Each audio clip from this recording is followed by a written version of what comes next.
ನಮಸ್ಕಾರ ಸ್ನೇಹಿತರೆ, Padmashri life style YouTube ಚಾನಲ್ಗೆ ಸ್ವಾಗತ. ಸ್ನೇಹಿತರೆ, ಇವತ್ತಿನ ವಿಡಿಯೋದಲ್ಲಿ ನಮಗೆ ವಿಶೇಷವಾಗಿ ರಾಯರ ಅನುಗ್ರಹ ಬೇಕಾದರೆ ಅವರು ಯಾವ ಸಮಯದಲ್ಲಿ ನಮಗೆ ಅನುಗ್ರಹಿಸ್ತಾರೆ ಅಂತ ಕೆಲವೊಂದಿಷ್ಟು ಮಾಹಿತಿಯನ್ನು ತಿಳಿದುಕೊಳ್ಳೋಣ. ಯಾವ ಕಾಲದಲ್ಲಿ ರಾಯರು ವಿಶೇಷವಾಗಿ ಅನುಗ್ರಹಿಸ್ತಾರೆ ಅಂತ ಈ ವಿಡಿಯೋದ ಮೂಲಕ ತಿಳಿದುಕೊಳ್ಳೋಣ. ಪೂಜ್ಯಾಯ ರಾಘವೇಂದ್ರಾಯ ಸತ್ಯಧರ್ಮರತಾಯ ಚ ಭಜತಾಂ ಕಲ್ಪವೃಕ್ಷಾಯ ನಮತಾಂ ಕಾಮಧೇನವೇ. ಕಲಿಯುಗದ ಕಾಮಧೇನುವಾದ ಶ್ರೀ ರಾಯರು ಭಕ್ತಿಯಿಂದ ಬೇಡ್ಕೊಂಡ್ರೆ ಎಂತಹದ್ದೇ ಕಷ್ಟಗಳಿರಲಿ, ಎಂತಹದ್ದೇ ನೋವಿರಲಿ, ಅವರು ನಮಗೆ ಆಶೀರ್ವಾದವನ್ನು ನೀಡ್ತಾ ನಮ್ಮ ಎಲ್ಲ ಕಷ್ಟಗಳನ್ನು ದೂರ ಮಾಡ್ತಾರೆ. ಮತ್ತು ನಾವು ಏನೇ ಒಂದು ಭಕ್ತಿಯಿಂದ ಬೇಡ್ಕೊಂಡ್ರು ಆ ಒಂದು ಆಸೆಯನ್ನು ಈಡೇರಿಸ್ತಾರೆ ಅಂತಲೇ ಹೇಳಬಹುದು. ಅಂಥದ್ರಲ್ಲಿ ರಾಯರು ನಮಗೆ ಯಾವ ಸಮಯದಲ್ಲಿ ಅನುಗ್ರಹ ನೀಡ್ತಾರೆ ಅಂದರೆ, ವಿಶೇಷವಾಗಿ ನಾವು ರಾಯರನ್ನು ಯಾವ ಸಮಯದಲ್ಲಿ ಒಲಿಸ್ಕೊಳ್ಳಬಹುದು ಅಂತ ಈಗ ತಿಳಿದುಕೊಳ್ಳೋಣ. ಮೊದಲನೇದಾಗಿ ಗುರುವಾರದ ದಿನ ಬೆಳಿಗ್ಗೆ ಸೂರ್ಯೋದಯದ ಕಾಲದಲ್ಲಿ ಹಾಗೂ ಸೂರ್ಯಾಸ್ತ ಕಾಲದಲ್ಲಿ ರಾಯರು ವಿಶೇಷವಾಗಿ ಸೇವೆಯನ್ನು ಮಾಡಿದವ್ರಿಗೆ ಅನುಗ್ರಹ ಮಾಡ್ತಾರೆ ಅನ್ನೋ ಒಂದು ನಂಬಿಕೆ ಇದೆ. ಗುರುವಾರ ಅಂದರೆ ಗುರುಗಳ ಆರಾಧನೆಯ ದಿನ. ಗುರುವಾರದ ದಿನ ಬೆಳಿಗ್ಗೆ ನಾವು ಸೂರ್ಯೋದಯ ಕಾಲದಲ್ಲಿ ರಾಯರ ಸೇವೆಯನ್ನು ಮಾಡ್ತಾ ಇದ್ರೆ ಅಥವಾ ಅವರ ಸ್ತೋತ್ರಗಳನ್ನು ಭಕ್ತಿಯಿಂದ ಹೇಳ್ತಾ ಇದ್ರೆ ಅಂಥ ಸಮಯದಲ್ಲಿ ರಾಯರು ನಮಗೆ ಅನುಗ್ರಹವನ್ನು ನೀಡ್ತಾರೆ.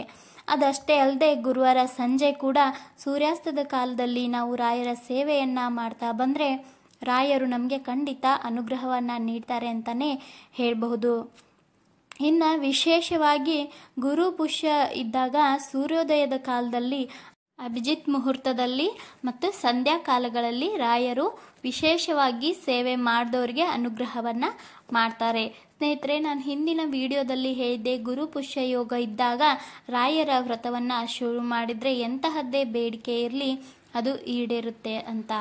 ಹೀಗಾಗಿ ಆ ಸಮಯದಲ್ಲಿ ಕೂಡ ನಾವು ಗುರುಗಳನ್ನು ಒಲಿಸ್ಕೊಳ್ಬಹುದು. ಇನ್ನು ಪುಷ್ಯಾರ್ಕ ಯೋಗವಿದ್ದಾಗ ಸಹ ರಾಯರ ಭಜನೆಯನ್ನು ಹೆಚ್ಚು ಮಾಡೋದ್ರಿಂದ ರಾಯರು ಪ್ರಸನ್ನರಾಗ್ತಾರೆ ಅಂತ ನಂಬಿಕೆ ಇದೆ. ಮತ್ತು ಸೂರ್ಯಗ್ರಹಣ ಮತ್ತು ಚಂದ್ರಗ್ರಹಣ ಇದ್ದಾಗ ಪರ್ವಕಾಲಗಳಲ್ಲಿ ರಾಯರ ಕುರಿತು ಸ್ತೋತ್ರ ಮಂತ್ರಗಳನ್ನು ಪಠನೆ ಮಾಡ್ತಾ ಬಂದರೆ ಶ್ರೀ ರಾಘವೇಂದ್ರ ಸ್ವಾಮಿಗಳು ಮನಸ್ಸಿನ ಎಲ್ಲ ಅಭೀಷ್ಟೆಗಳನ್ನು, ಆಸೆಗಳನ್ನು ಈಡೇರಿಸ್ತಾರೆ ಅಂತ ಹೇಳಬಹುದು.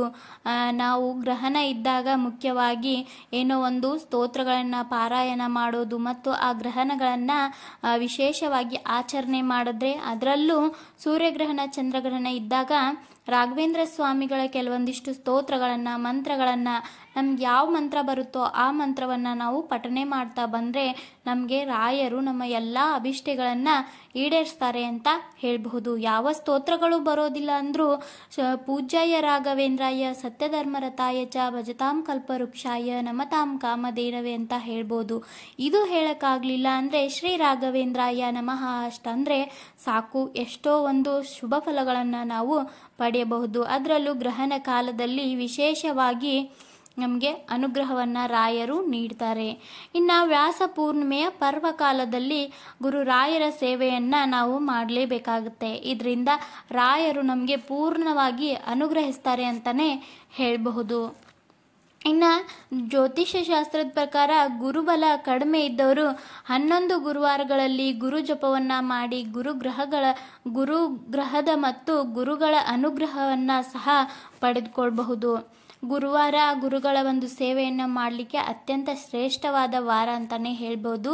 ಅಂಥದ್ರಲ್ಲಿ ನಮ್ಗೆ ಯಾವುದೇ ಒಂದು ತೊಂದರೆ ತಾಪತ್ರಯಗಳು ಬಾರದಂತೆ ನಾವು ಗುರುವಾರ ದಿನ ರಾಯರಲ್ಲಿ ಕೇಳಿಕೊಂಡು ಸೇವೆಯನ್ನು ಭಕ್ತಿಪೂರ್ವಕವಾಗಿ ಮಾಡಿದ್ರೆ ನಮ್ಮ ಎಲ್ಲ ಮನೋಕಾಮನೆಗಳನ್ನು ಈಡೇರಿಸ್ಕೊಳ್ಬಹುದು. ಇನ್ನು ನಮ್ಗೆ ಯಾವುದೋ ಒಂದು ಸಂಕಟ ಬಂದಾಗ, ಎಂಥದ್ದೇ ಬೇರೆ ಪರಿಸ್ಥಿತಿ ಇದ್ದಾಗ ದಿನ ಮುಹೂರ್ತ ಕಾಲಗಳನ್ನು ನಾವು ನೋಡದೆ ಶರಣಾಗತರಾಗಿ ಅವರ ಸೇವೆಯನ್ನು ಪ್ರಾರಂಭ ಮಾಡಬೇಕಾಗತ್ತೆ.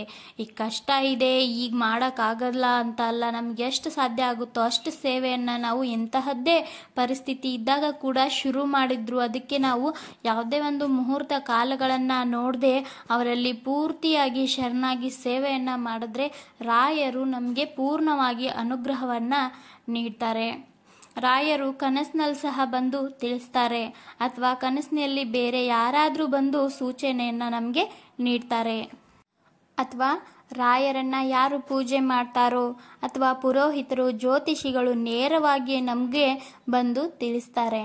ಇನ್ನು ಯಾವುದೇ ಸೇವೆಯನ್ನು ಮಾಡುವಾಗ ಸಂಕಲ್ಪ ಮಾಡಿದ ಸೇವೆಯು ನಾವು ಅಂದುಕೊಂಡಿದ್ದಕ್ಕಿಂತ ಜಾಸ್ತಿ ನಮಗೆ ಫಲವನ್ನು ನೀಡುತ್ತೆ. ಮನಸ್ಸಿಗೆ ನಮ್ಮ ಸೇವೆ ಯಾವತ್ತೂ ಭಾರವಾಗಬಾರ್ದು, ನಿರ್ವಿಘ್ನವಾಗಿ ಮುಗಿಬೇಕು. ಈ ರೀತಿಯಲ್ಲಿ ಸೇವೆಯು ಮುಕ್ತಾಯ ಆದರೆ ರಾಯರು ನಮಗೆ ಅನುಗ್ರಹ ಮಾಡಿದ್ದಾರೆಂಬುದು ನಿಶ್ಚಯ ಅಂತ ತಿಳ್ಕೊಳ್ಬೇಕು.